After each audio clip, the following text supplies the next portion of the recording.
Good morning Pushpesh sir जी के class में आप सब लोगों का स्वागत है। और मैं बताने जा रहा हूं ईरान को गहरा जो है आघात दिया, जख्म दिया, ये जो है इजराइल के द्वारा दिया गया।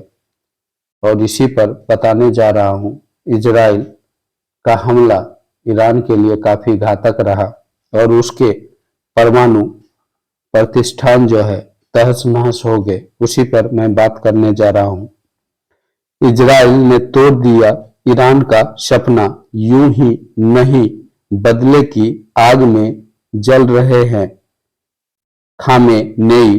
ट्रंप ने और बढ़ा दी टेंशन।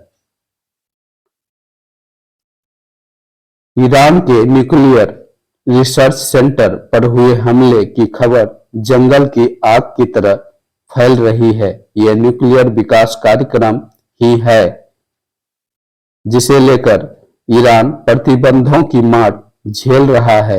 ऐसे मार की कुछ साल और ऐसे ही चला तो भीख का कटोरा पाकिस्तान से ईरान ट्रांसफर हो सकता है।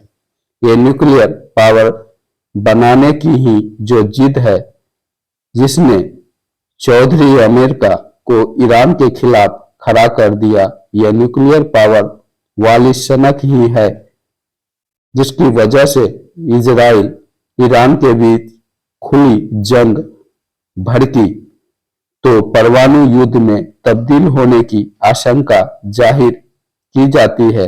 ये न्यूक्लियर ठिकाने ही तो हैं जिसे लेकर अमेरिका इजराइल अब तक कहते आए हैं कि उन्होंने ईरान के इस सेंटर को टारगेट नहीं किया, लेकिन अब तस्वीर सामने है। इजरायली मीडिया रिपोर्ट में दो अधिकारी के हवाले से दावा किया गया है कि हमले में तेहरान के पास जो है उसका जो न्यूक्लियर रिएक्टर था, उसका नाम जो है पारचीन था। तेहरान के पास है पारचीन न्यूक्लियर रिएक्टर, उसी पर हमला इजराइल ने किया और जो है सीक्रेट न्यूक्लियर रिसर्च फैसिलिटी को जो है नष्ट कर दिया गया। इस हमले में विस्फोटकों को आकार देने और परीक्षण बनाने के लिए जरूरी जटिल उपकरण तबाह हो गए, जो न्यूक्लियर चेन रिएक्टर शुरू करने के लिए अहम है।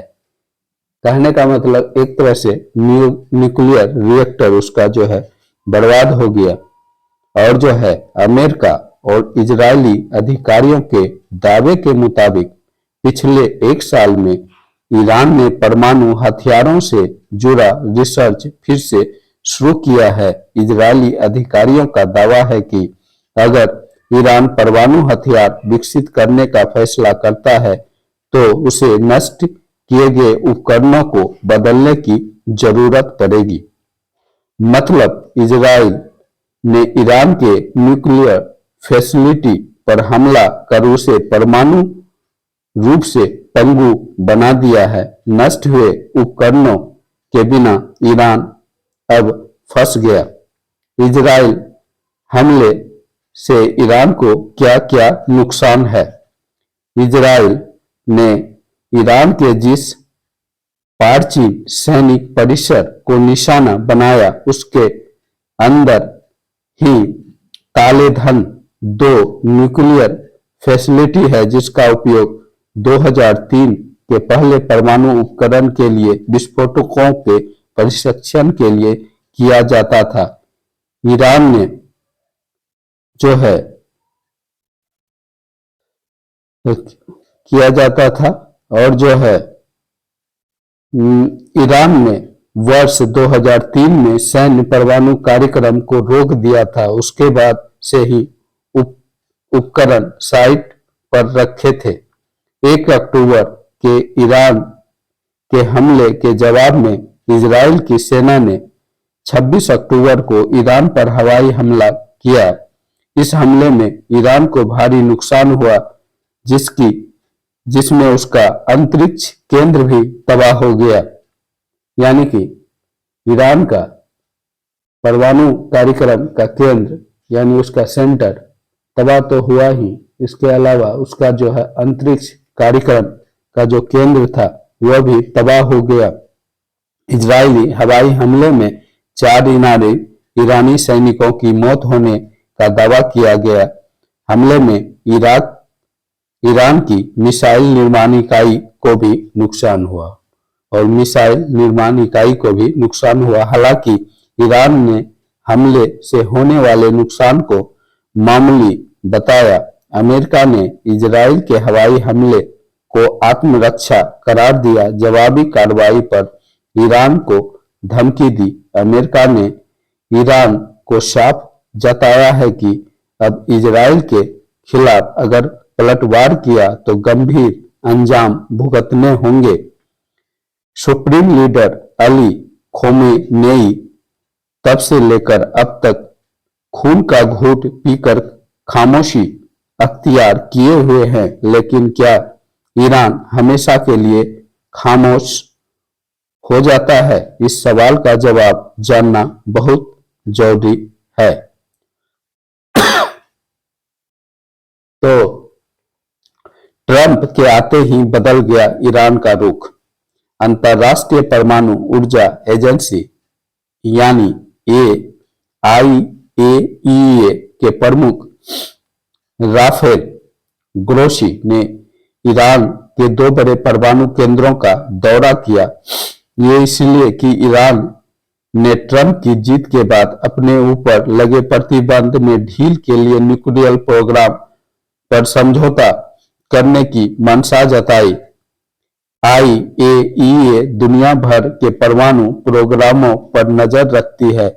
ईरान के परमाणु प्रोग्राम को लेकर इजराइल, अमेरिका के साथ साथ कई पश्चिमी देश आपत्ति जता चुके हैं। डोनाल्ड ट्रंप की वापसी से ईरान को डर है कि वे परमाणु प्रोग्राम की आड़ में उनके ऊपर और कड़े प्रतिबंध लगाएंगे। ऐसा जो है ईरान डर रहा है डोनाल्ड ट्रंप से।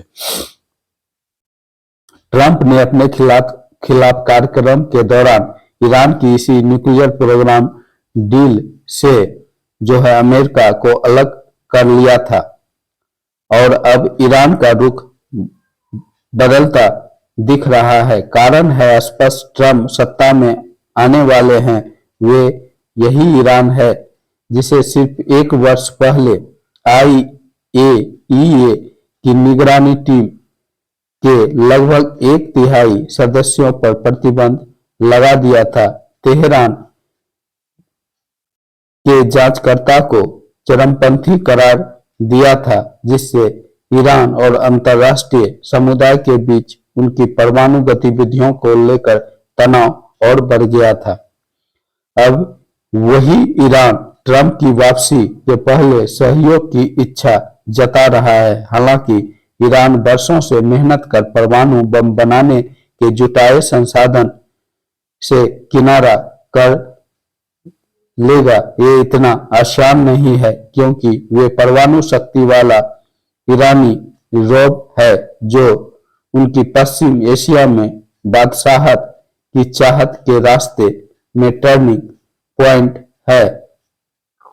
ऐसे में सवाल उठता है, इजराइल ने ईरान के न्यूक्लियर ठिकाने पर जो हमला किया उसका ईरान कैसे बदला लेगा? 26 अक्टूबर को जब इजराइल ने 100 लड़ाकू विमानों से ईरान पर हमला किया तो उसके ठीक बाद सुप्रीम लीडर अली खोमेनेई ने सेना को आदेश दिया कि वो इजराइल पर हमले की तैयारी शुरू करे, लेकिन दिन, हफ्ते और अब महीने पूरा होने के नजदीक है। ईरान इजराइल पर हमला की या तो हिम्मत नहीं जुटा पा रहा है या मुफीद मौके के इंतजार में है। ओके गाइज, इस तरह से इजराइल के हमले से ईरान का परमाणु प्रतिष्ठान जो है नष्ट हो गया है। उसके बाद जो है उसका अंतरिक्ष कार्यक्रम को भी नुकसान हुआ है। मिसाइल कार्यक्रम उसको भी गहरा आघात लगा है।